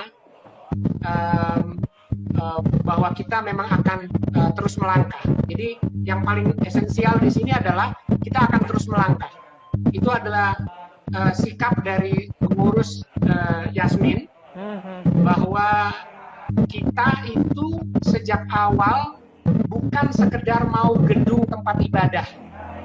Kita itu sejak awal bersama teman-teman lintas iman ingin memastikan bahwa di Indonesia kepatuhan terhadap hukum pada putusan MA dan rekomendasi wajib ombudsman itu jalan. Sehingga Indonesia ini nggak menjadi negara religious harmony. Karena kalau religious harmony, maka itu akan didasarkan pada apa kata mayoritas di situ. Bukan kata konstitusi. Undang-Undang Dasar 45 kita itu menganut religious freedom, bukan religious harmony. Artinya apa? Kalau religious freedom artinya adalah si Bona, Ibu Maria Tari, Pak Pendeta Chandra Juliar, Mas Aan, ataupun Pak Pendeta Stephen itu bisa saja secara personal nggak suka dengan wihara, nggak suka dengan pura, nggak suka dengan masjid. Tetapi negara akan memastikan ketidaksukaan personal itu tidak akan dimanifestasikan dengan penolakan berdirinya pura, wihara, masjid, atau gereja ketika mereka diurus secara benar sesuai peraturan yang ada. Jadi call kita itu, Mas. Memberi contoh bahwa negara itu akan religious freedom, bukan religious harmony. Karena itu tadi, religious harmony, maka nanti kita akan didasarkan pada apa kata mayoritasnya. Masjid di Masjid Batu Plat, kalau saya tidak keliru ya, di Bitung sana bisa menjadi contoh. Bahwa ketika masjid itu mau direlokasi, toh pada akhirnya, paling tidak kondisi beberapa tahun lalu ya, diputuskan masjidnya tetap di situ. Nah, yang kami inginkan itu seperti itu. Itulah yang dilakukan oleh Yasmin dan teman-teman lintas iman. Bahwa semua akan bisa membangun rumah ibadahnya sendiri dengan baik dan tidak ada tindakan-tindakan yang berdasarkan apa kata mayoritas. Itu yang kami putuskan. Dan apa detailnya tentu saja masih kami perbincangkan secara detail dengan teman-teman YLBHI, dengan teman-teman LBH Jakarta, dengan teman-teman Human Rights Working Group, dan tentu saja nanti Mas Aan juga akan dilibatkan, Mbak Nia dari Aliansi Nasional Bhinneka Tunggal Ika, apa langkah-langkah detailnya. Tapi kira-kira call-nya itu. Kami hanya mengingatkan call-nya bukan hanya sekedar ada rumah ibadahnya, ada bangunannya, tetapi yang kami ingatkan adalah yang kita inginkan lakukan adalah supaya negara ini tetap ber-religious freedom, bukan sekedar religious harmony. Jadi itu sekaligus menutup kemungkinan kamu dan banyak teman itu tiba-tiba kemudian bergabung dengan yang pro hibah, itu kayaknya tidak mungkin ya. Kayaknya tidak mungkin. Saya sekedar mengingatkan, hibah ini atau relokasi ya, bahasa lainnya kan pindahin tempat ya. Saya mau ingatkan ke semua kita, lokasi di Kafling 31 itu adalah hasil relokasi. Mohon maaf, ini hasil relokasi. Jadi di awal kasus, ketika IMB sedang dipersiapkan dan seterusnya, itu kami direlokasi beberapa kali. Jadi tadinya itu bukan di Kafling 31. Tadinya ada tanah pasos yang harusnya untuk gereja, dan itulah GKI Yasmin tadinya. Lalu ketika mengurus perizinannya, tiba-tiba yang berdiri adalah rumah ibadah yang lain. Oke. Nah, oleh Bapak Diani Budiarto, wali kota yang lama, kami dinasehati, jangan mempersoalkan itu, katanya, terlalu sensitif, cari aja tanah yang lain. Maka itu artinya kan direlokasi ya. Iya. Yang tadinya di sini disuruh pindah, kami pindah. Lalu ketika kami sedang mempersiapkan lagi, kejadian lagi seperti yang pertama tadi, Mas Aan dan Bapak Ibu yang lain. Kejadian lagi bahwa yang tadinya adalah fasos untuk gereja, Iya. ternyata berdiri rumah ibadah yang lain. Dan akhirnya ketika kemudian kami tanya ke pengembang Taman Yasmin, ada lagi nggak fasos lain gitu ya? Pengembang bilang tidak ada lagi. Kalau kalian mau tanah, ya beli, katanya. Maka kemudian GKI membeli tanah, yaitu tadi di Kafling 31. Jadi itu tanah privat dan itu sudah direlokasi beberapa kali. Padahal, Dan jangan lupa, Yasmin itu bukannya tidak mau kompromi. Kita sudah kompromi dengan Pak Bima Arya. Kita setuju, GKI setuju. Oke Pak, di Kafling 31 kita bangun gedung 2 lantai, satu untuk gereja, satu untuk pusat keberagaman Kota Bogor.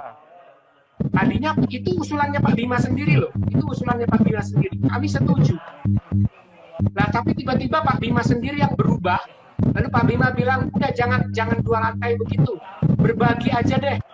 Kafling 31 tanahnya dibagi 2, satu untuk gereja, satu lagi untuk masjid. Itu dibicarakan di GKI, dan GKI sudah menyatakan persetujuannya. Itu bukan hanya Yasmin, bahkan waktu itu ya, Pak Arlianus Larosa itu waktu itu sampai ke rumahnya Pak Wali Kota, Pak Arlianus Larosa dan Pak Davidi, 2 pendeta GKI, satu di BPMS, satu di BPMSW. Beliau berdua datang ke rumah Bima dan mempercakapkan soal kemungkinan GKI membagi lahan Kafling 31 jadi 2. masjid dan gereja. Yang disetujui oleh GKI. Tapi kenapa kemudian ujung-ujungnya kami direlokasi lagi? Jadi bagian pernyataan kami saat ini untuk mengingatkan kepada Bapak Ibu sekalian. Ada sebuah kampanye luas untuk menciptakan kesan Yasmin ini keras kepala dan gak mau kompromi. Iya. Tapi kami mau mengingatkan sejarah ini. Yang pertama, Kafling 31 adalah hasil relokasi beberapa kali. Yang kedua, kami itu bahkan bukan hanya Yasmin ya, tapi struktur GKI yang lebih luas, kata Pak Pendeta Stephen tadi, sudah menyatakan menerima kalau mau dibangun 2 lantai, monggo. Kalau mau dibangun di 2 tanahnya dibagi 2, mangga, kata orang Sunda. Tetapi kenapa tiba-tiba sekarang kami direlokasi lagi? Ada apa Pak Bima? Itu yang harus menjadi apa ya, informasi kolektif kita, agar jangan sampai ada secara sengaja dikesankan bahwa Yasmin adalah sekumpulan orang yang keras kepala yang tidak mau kompromi. Itulah sejarahnya, itulah seberapa besar kami bersedia berkompromi, asal di lahan Jalan Kiai Haji Abdullah bin Kafling 31 sesuai apa yang disebut di dalam putusan MA dan di dalam rekomendasi wajib ombudsman. Menarik sekali. Sebelum ke Mas Stephen, aku ingin tanya karena soal kepala batu dan lain sebagainya. Kan teman-teman yang kepala batu dalam tanda petik, kamu dan teman-teman yang lain, Bona, bagaimana respon kalian kalau misalkan tiba-tiba GKI mengambil, karena mungkin sudah nggak tahu bagaimana cara menertibkan kalian seperti itu, pernah nggak terpikir kemudian kalian ini dikeluarkan? Aku tidak tahu apakah pernah ada sejarah misalkan karena bangkang, mokong, balelo, terus kemudian seorang jemaat itu tiba-tiba di kick out ya, atau dipecat dari keanggotaan GKI seperti itu. Pernah terpikir kayak gitu nggak? Pernah takut atau seperti apa? Tidak pernah ada kasus seperti itu ya di GKI. Ya. Pemecatan itu tidak pernah terjadi. Yang terjadi, yang paling mungkin terjadi adalah penggembalaan khusus. Tapi penggambaran khusus itu juga harus jelas apa dasarnya dan tidak bisa sembarangan dijatuhkan begitu saja.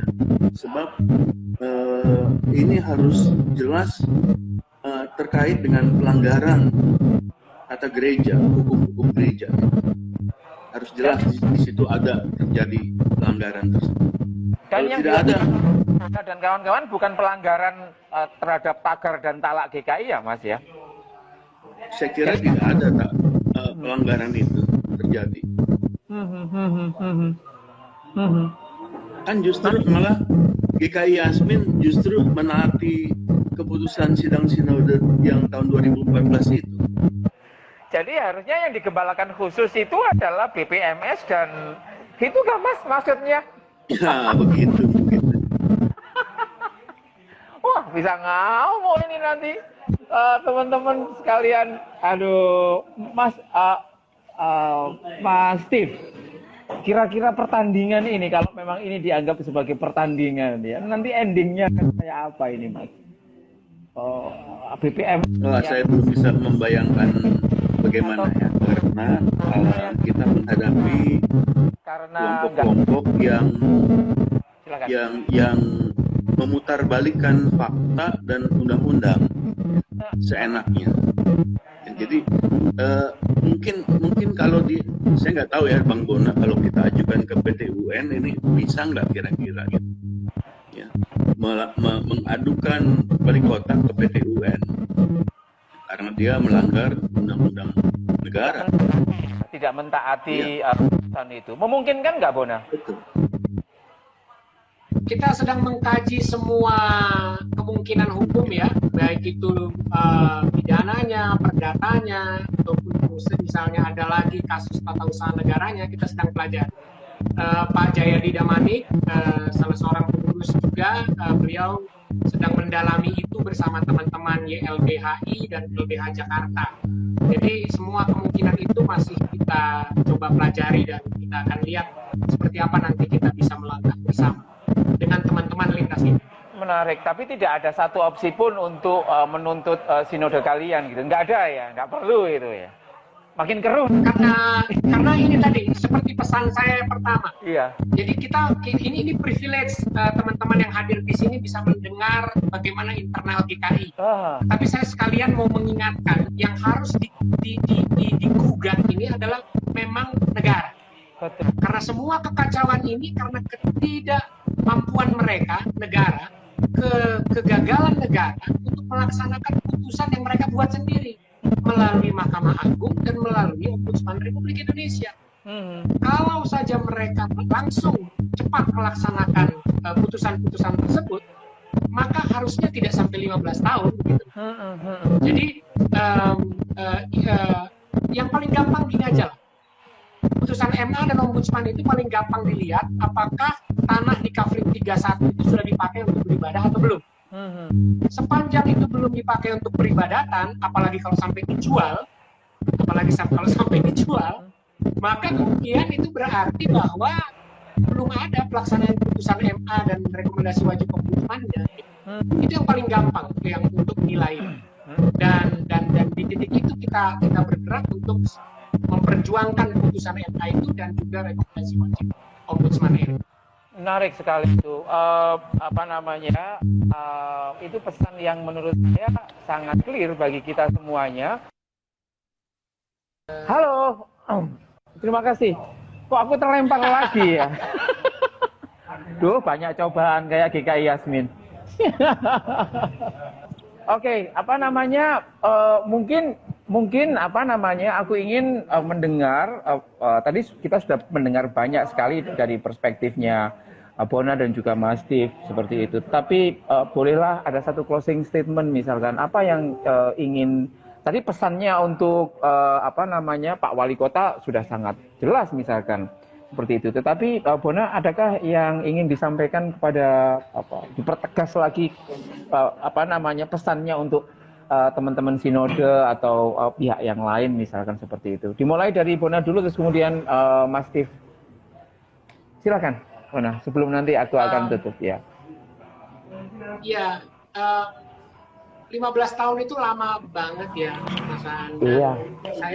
Saya juga bingung bahwa bapak-bapak dan ibu-ibu Yasmin itu kok ya bertahan gitu ya, selama itu. Dan saya cuma mau mengingatkan dalam proses kami bersama-sama di dalam memperjuangkan ini, disitulah kami bersinggungan dengan teman-teman dari gereja-gereja lain yang mengalami nasib yang serupa. Tetapi di dalam perjuangan 15 tahun itu juga kami berkenalan dengan teman-teman Muslim yang kesulitan membangun masjid di lokasi mereka yang kebetulan mereka bukan mayoritas. Bahkan di dalam perjuangan kami inilah kami berkenalan dengan teman-teman Ahmadiyah. Bahkan sampai ke pengurus pusatnya, saya lupa nama istilah mereka. Kami datang, kami disambut di tempat mereka, teman-teman Ahmadiyah yang juga mengalami persekusi negara dan masyarakat. Kami juga berkenalan dengan teman-teman Syiah. Bahkan dalam satu ibadah kami pernah mengumpulkan tanda tangan dan KTP, karena waktu itu pendamping teman-teman Syiah di Sampang, Madura, membutuhkan orang-orang yang mau menjamin bahwa seorang tokoh Syiah yang waktu itu ditangkap sebenarnya tidak perlu ditangkap. Oh iya. Ya, Pak Tajul Muluk. Dan saat itu ketika diumumkan dari depan mimbar gereja Yasmin, siapa di antara Bapak Ibu yang mau menyerahkan fotokopi KTP-nya untuk diserahkan kepada lembaga pendamping teman-teman Syiah? Saya menerima banyak KTP, Mas Aan. Mereka menyerahkan KTP mereka untuk diteruskan kepada teman-teman Syiah. Saya merasa bahwa ini adalah sesuatu yang telah mentransformasi teman-teman Yasmin. Bahwa ini bukan hanya soal gedung gereja mereka, gedung gereja kami. Ini soal kebersamaan kita tentang Indonesia yang kita mimpikan mau seperti apa. Dan itu yang kita perjuangkan bersama-sama kemarin, hari ini, dan mudah-mudahan Tuhan masih kasih waktu buat kita ke depan ini. Terima kasih, Mas Ar. Terima kasih, Bona. Refleksi yang sungguh sangat luar biasa dan menyentuh sekali. Silakan, Mas Latif, closing statement-nya. Ya, sekitar 5 tahun yang lalu mungkin saya pernah berkhotbah di Yasmin dan saya katakan perjuangan Yasmin ini belum berarti apa-apa. Bangsa Israel berjalan 40 tahun di padang gurun sebelum mereka tiba di tanah yang terjanji itu. Jadi Yasmin 10 tahun itu belum apa-apa. Jadi bersiap-siaplah untuk berjalan lebih lama lagi. Dan ini saya mau katakan menguatkan teman-teman Yasmin yang membutuhkan dukungan, penguatan dan apalagi ya, dorongan moral untuk terus bertahan dan berjuang. Memang saya tidak berada dalam posisi teman-teman Yasmin. Saya tidak merasakan perjuangan mereka ketika dikepung, dipukuli, dan sebagainya. Tapi dalam segala kekurangan saya ingin terus mendoakan dan mendorong teman-teman Yasmin untuk terus berjuang, karena kita tahu bahwa Allah beserta kita, sama seperti Allah menyertai bangsa Israel ketika mereka harus bergumul dengan segala tantangan di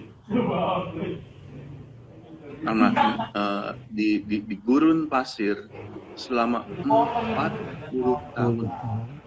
40 tahun itu waktu yang sangat luar biasa, dan banyak orang Israel yang mati di dalam perjalanan itu, sehingga mungkin hanya orang-orang muda lah yang akhirnya berhasil masuk ke tanah terjanji itu. Tapi mungkin ini yang kita harus doakan juga untuk teman-teman Yasmin. Kita doakan terus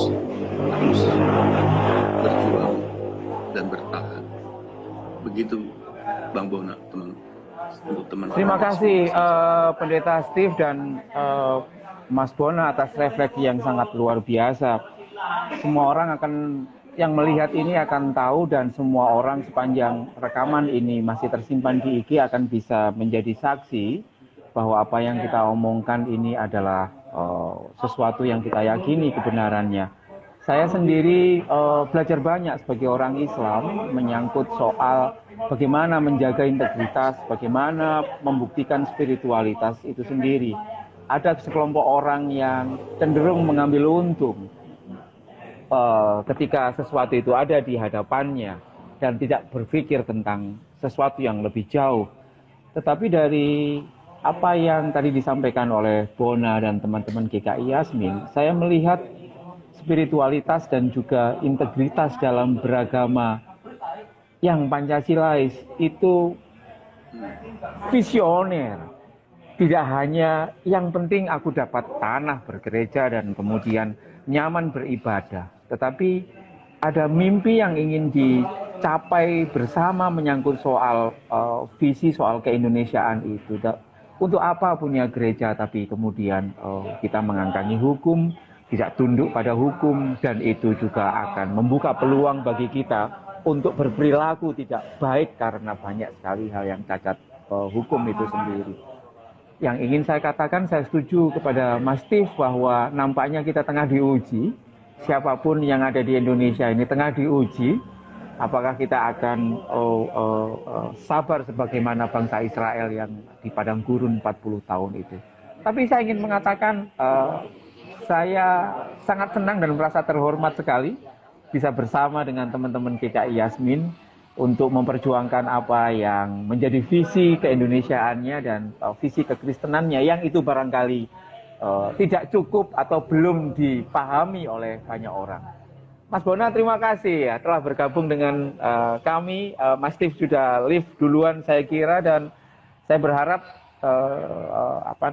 Tuhan selalu bersama dengan kita semuanya. Terima kasih. Saya kembalikan ke Mas Bona.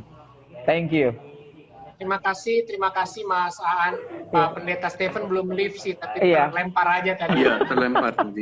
Saya mau tambahkan lagi. Saya mengucapkan. Silakan. Saya mau tambahkan Bang Bona. Silakan. Dalam usia saya yang sudah mulai tergolong lansia, saya berharap saya masih bisa melihat GKI Yasmin beribadah di tanahnya sendiri. Amin. Kayak gitu. Amin. Amin. Terima kasih Pak Pendeta. Pak Pendeta Stephen, Mas Aan, dan semua tadi angka video yang menyaksikan turun naik, tapi kisarannya antara 50-an. 55 sampai 63. Jadi cukup banyak yang menonton ini. Terima kasih. Dan nanti kami akan simpan di IGTV kami rekamannya. Mudah-mudahan bisa kita juga sebarluaskan. Sekali lagi terima kasih. Saya dan jemaat GKI Yasmin dan pengurus GKI Yasmin menyampaikan terima kasih banyak. Dan semua yang kita lakukan adalah untuk Indonesia. Rumah bersama bagi semua. Terima kasih, selamat malam. Terima kasih Mas Steve, terima kasih.